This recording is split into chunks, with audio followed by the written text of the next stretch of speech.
Peace. I wanted to discuss, just dive a little bit into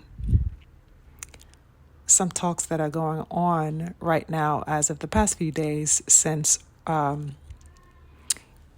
posted on Twitter, just updating the public, I guess, about his eye surgery that he had to address and get taken care of, make sure that he's all repaired and good to go. I think there's so much talk going on right now about the manner in which, they're taking it to mean that he's making excuses by sharing basically pretty much that he's had the eye surgery and that it was definitely a factor within the fight against Crawford. This idea of excuses, it really blows my mind, because the same people passing this rhetoric around about EJ having an excuse because he had an eye surgery are the same people that said that, the excuses were being made for him post-fight, by the fans who supported him, who clearly saw that there was something of an anomaly to be taken away from his performance. It was definitely an anomaly. I don't think anybody can deny that. The Errol Spence that we saw back in July was an Errol Spence that we have never once in his entire professional career have seen. It's one we have never seen who entered that ring and in the condition and in the state that he was in. And it is only now that we are getting little glimpses and intel into what could have actually been going on from his mouth. I mean, we've heard speculations from people about possible effects that he suffered prior to getting in the ring and stuff like that. But we haven't heard from him. He himself says that he wouldn't even speak on it. But recently he took to Twitter and showed, yes, I have this eye surgery, that he just went through the procedure and stuff like that. And he shined a little bit of light onto the fact that it took effect on him in the fight against Crawford to the point where he couldn't see at all. So we had that little insight directly for him, which was a nice clarification, because what we saw in that ring was not an Errol Spence that we are used to. Not only that we are used to, but that we have ever seen. We've never seen him take punishment in that way. And to people who really, you don't even have to be a fan of his to look at it. If you are familiar with his body of work, you don't have to be a fan of his to know that the outcome of that fight was a result of a man that was in no condition that he was in previous fights. That's something that we cannot evade at all. You don't have to be a Spence fan to be able to analyze that for yourself and see a clear picture and a dichotomy between the two. Now, the talk about the fear,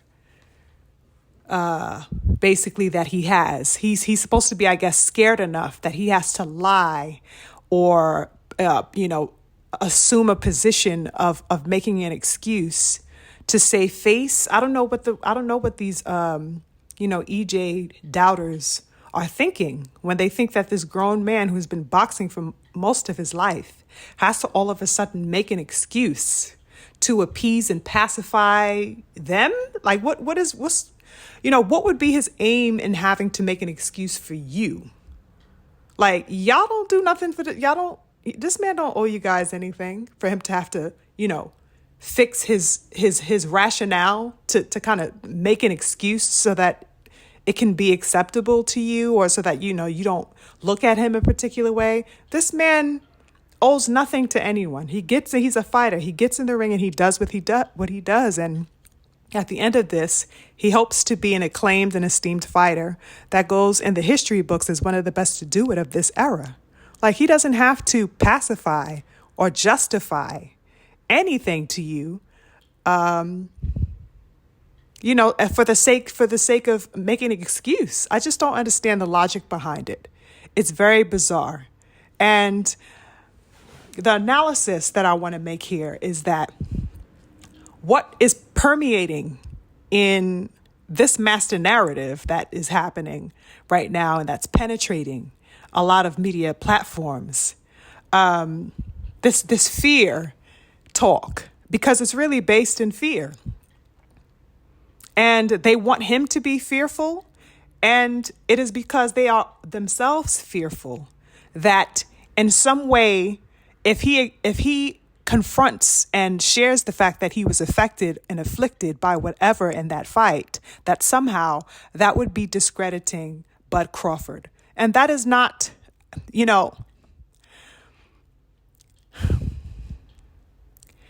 it's not, it's really not a mature position to take.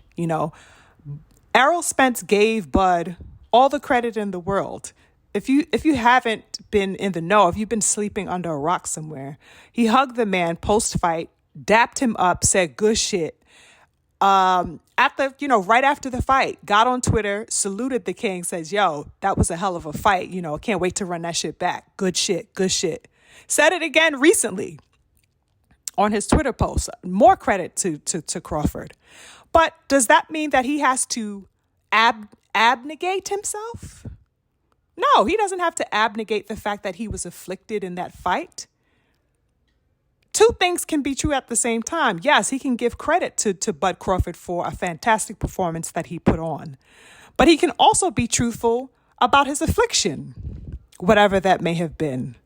It's very strange how people just are very singular and linear in their projections on EJ. It's very, very, very strange to me. They're very fearful that somehow him telling the truth about his condition or sharing that he even had one is him trying to bypass the greatness of Bud. Like, what the fuck is all this fear and cowardice about? It's an insecurity that I don't understand among people at all who support Bud Crawford. I rocks with Bud too. You know what I'm saying? And it doesn't afflict me if he were in the same position to say, if he had shared that something was wrong with him in a particular fight, if they went the other way, that it would be non-truthful just because he lost. You guys are the sore losers, not the men that are being honest. You're the sore losers, and so you want to project that insecurity onto the fighters. It's really sick. It's sick. You want him to make an excuse of this. You want him to be as cowardly as you motherfuckers are. And that's not the case. He doesn't have to deny what's true about his health just to appease you so that you can, want to sit on the mountaintop of your ego because this is how you feel that you can best support your favorite fighter. No, it doesn't work like that. How can credit be taken away from Bud if he won the fight? He won the fight. It is what it is. All credit to him. Nobody is taking anything. You can't take credit away. It goes down in the history books forever that the bout between them, he came out victorious in. It's insanity to me. Another thing that I find very, very indicative of the fans' own cowardice and immaturity is the fact that there's no acceptance that these boxers are not infallible. They are not infallible. They're not cartoons. They take punishment consistently. This is what they do. What they do as a job, as a passion, is inflict and receive punishment. Now, some get it more than others because they work on the defense, but as a boxer, you are going to get hit. Like, you are in line. This is to receive some punishment. This is battle. This is like, you know what I mean? This is not motherfucking double dutch.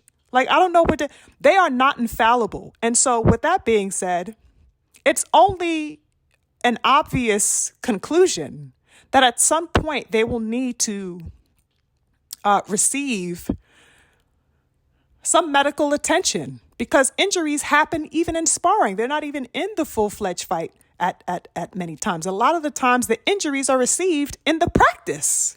It's not even in the actual fight. It's in the practice of fighting, behind the scenes in the gym, or in a workout run, or a heavy bag, whatever. Anything can happen at any time. These men are active. They are physical in their work. So it's not far-fetched when we look at it clearly and seriously and honestly that EJ would have suffered an injury to any degree or magnitude.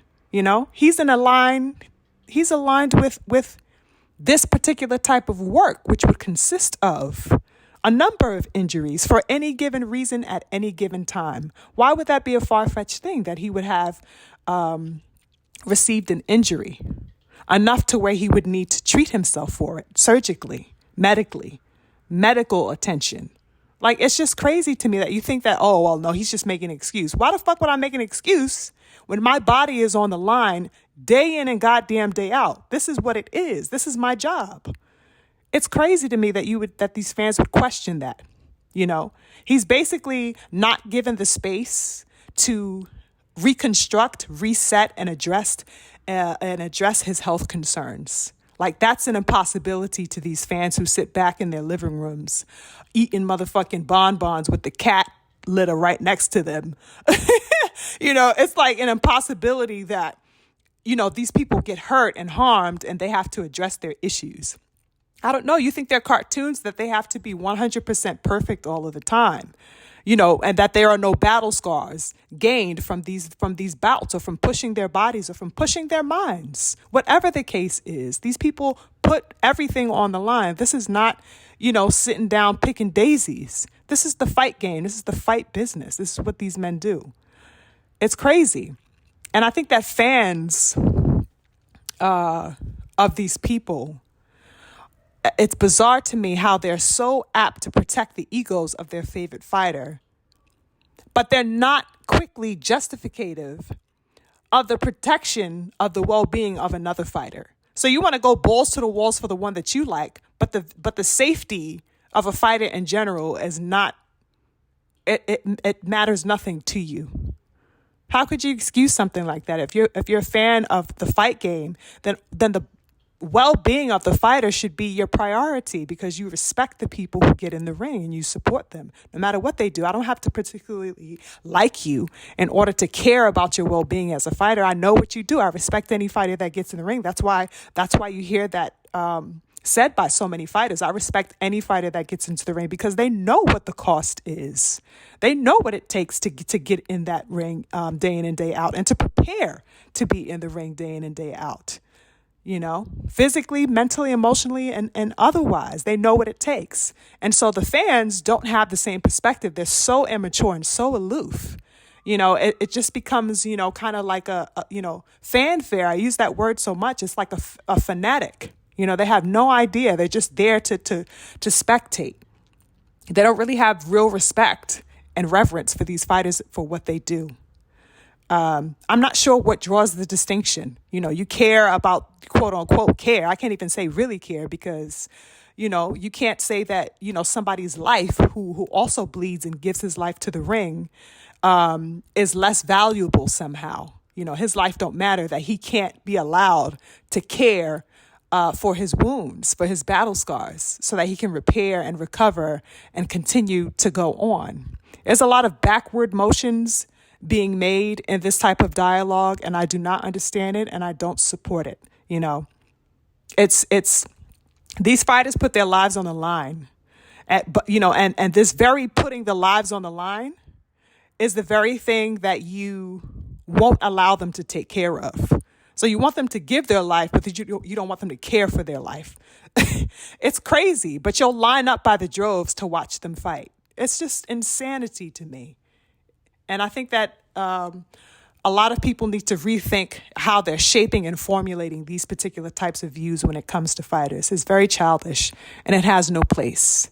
The biggest problem for me is that, these particular types of people with this perspective like I said earlier, are reflecting their own sense of cowardice and insecurities on the fighters that they like. You know, you never forfeit anything on the elite level. So it's difficult for you to register the caliber in which these men perform and commit themselves.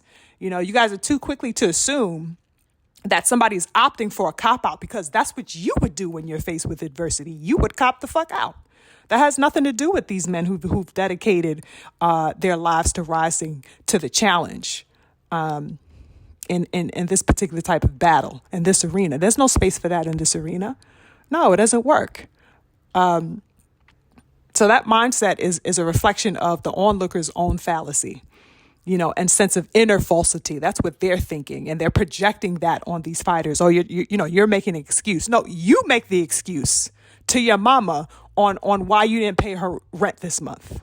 You make the excuse to your mama why you got motherfucking dirty socks under your bed. You coward. So it's like, go sit down somewhere with the rhetoric. Let these men handle their business. This is what they do. You know, these men work hard. They cleanse themselves of all types of fear every day, all types of laziness every day.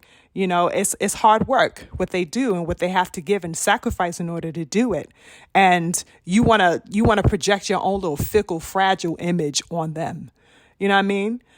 Stop the childish talk. You know, Earl has a right to address whatever concerns are at hand for him so that he can be better. What we want to see at the end of the day, as I always say time and time again, is the best fighting the best, the elite up against the elite. That's what a real boxing fan and supporter stands for. So if they are not in their best condition to do so, then they need to take the time to do so, and they need to be given the space and the allowance to heal, to prepare properly, so that when we see them return in the ring, we can see the best of them, and they can go down in the history books as, you know, phenomenal men. And we can look back 20 years from now and say, yo, I was there, or I remember watching that fight, or me and my son watched that fight together. Whatever the case is, this is what we stand by and support. So stop the bullshit. Like, you know, these people have to be, you know, I don't know, your super, comic hero or something like that. No, these men are not infallible. They have issues that they need to address as a result of the field that they're in. Stop being immature in your rhetoric. It's tired, and I'm sick of it. All right, on to the next. Peace.